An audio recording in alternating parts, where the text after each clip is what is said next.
పైసలు సంపాదించాలంటే ఏం చేయాలి? ఏదో ఒక కొలువు చూసుకోవాలి, లేదంటే పనికి పోవాలి, పొద్దంతా చెమట తీయాలి, ఆ రోజుకు ఎంత కూలి పడుతుందో అంత తెచ్చుకోవాలి, ఇంట్లో తిండి తిప్పలు అడుచుకోవాలి. కానీ కొందరు అలకగా పైకం సంపాదించాలనే తీరు కథలు పడతారు. అట్లా అని చెమట తీయరా అని కాదు, బగ్గ చెమట తీస్తారు, కానీ ఆఖరికి వస్తే ఉత్త కథే అవుతుంది గీళ్ళ లెక్క.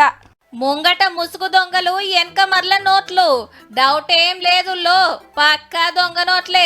హైదరాబాద్ బేగం బజార్ లో అడ్డా పెట్టి నోట్లు కలర్ జిరాక్స్ తీస్తున్నారట ముద్దుగా.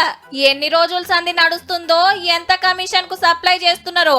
మార్కెట్ లో నోట్లు మారిస్తే ఎవ్వరు గుర్తుపట్టినరో గాని పోలీసోళ్ళకు మతలబ్ తెలిసి పట్టేసిర్రు. 36 లక్షల దొంగ నోట్లు దొరికినాయి.